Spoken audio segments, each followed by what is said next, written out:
Hi, I'm Captain Larry Bell with Texas Fishing Tips. This is your weekly fishing report. Alrighty, as you come down in here into Bray Cove, again, a lot of the areas that are up here north, San Antonio, Ayers, Mesquite, Carlos, North Aransas, all these areas, you really need to locate grass.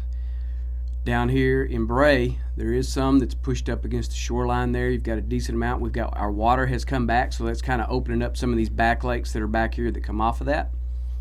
The one thing that has been a consistency is that there is bait that's working back in here, but the fish just have not showed up in droves yet. So you're still going to have to continue to work your tail off to locate fish. There's some there.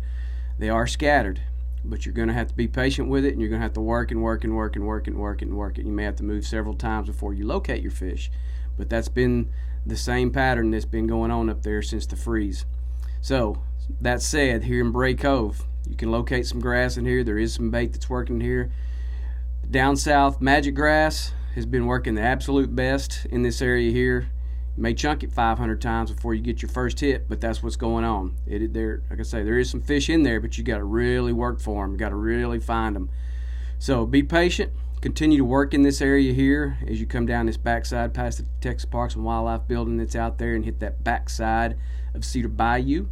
There is a little scattered grass that's down that way, especially as you get toward Cedar Bayou, and then go down in the mouth. You can work those edges with the magic grass. You can work your top water up closer now that we have more water in there. There's a few fish that are pushed up close to the shoreline. You just have to locate your bait and just continue to be patient and work those areas. Over here in Port Bay, on this outside edge here outside from Copano down to Port Bay, around the little island that's down here, all this little area through here, continue to work around this island here. There's bait that's working in here. There's a few more fish that are here. They are scattered. There's some dink trout that are in there. That's a good sign. It's a lot of 13s, 14s, a few 15s are mixed in there, but that's good for the next spring, that those fish will be in good mid-size range, that 17 to 18 inch range for next year. So that's the kind of stuff that we like to see, especially right now after everything that went on back in February. But continue to work this shoreline all the way down into here. Come on around this point here, up in this little area back here. There's some grass that's back in there. It's deeper grass. You got a little bit softer bottom there. You locate some bait that's working in this area. Your chicken of the sea down south, the magic grass down south. Put the jerk shrimp from marker 54, put it underneath the popping cork. We've had our March winds have been cranking here in April the last few days and the last couple of weeks. So we've had some really, really high winds. If you've been out there fishing, you know this. So put that marker 54 jerk shrimp underneath that popping cork and bang on it. Go to town. Put that thing, depending on the water level that you're fishing in, 16, 18, 24 inches, whatever. Locate those areas like that and work that bait over the top of that. Working that popping cork is very effective, especially right now when you got the high winds and stuff. You have to battle that. So that helps you locate fish. That'll help the fish locate your bait. Those baits right there have been primarily the best in this particular area. You can probably throw the top water if you so choose. It hasn't been as effective as those other baits that I mentioned earlier have, but continue to work these shorelines. There is grass there. There is some scattered bait and scattered fish that are in these areas. All right, coming down here to the Mott, all the way up on the point, coming back down on the backside here in Long Reef Bend. There's some nice scattered grass that's in this area here. There is a good amount of bait that's been working in this area here, and I'll tell you the three baits that's been working the best for me in this area has been the Magic Grass Supermodel, especially with the new moon in place. The Miradine Twitch bait has worked really well in here, and the topwater bait in this area here has worked really well in this area.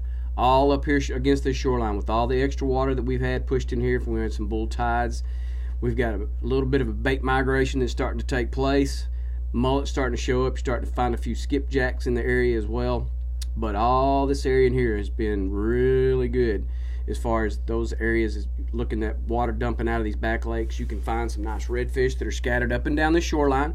Continue to work those baits. Be patient with them. Again, same scenario up there as a mesquite. Just got to be patient, man. Just got to work an area and trust the fact that your lures are going to work for you and that you've got the skill level to put those areas of the potholes and pick them just pick them and just work them right down the shoreline. Work off the shoreline outside the duck blind areas have been good as well. A little bit deeper water that bait is pushed off, so you can get out there and you can have, if you got 2 guys, 3 guys, 1 guy, whatever you got, you can spread out across there and really work all those potholes. Work the topwater baits a little closer to the little islands and little shore area, and work that around that grass, that flooded grass that's in there has been real good. It's got a few redfish that are in there and a few scattered trout that are in here as well. But again, we're not targeting trout this year. Hope that you're continuing to practice catch and release on the trout if you do catch one that's in the slot. But continue to work all the way around up here to Jaybird. This whole shoreline, there's been some good redfish that's been pushed up in here, and they're starting to work and starting to scatter out. And you can find them. Just continue to work it. Be patient with it. Thanks for watching. I'm Captain Larry Bell.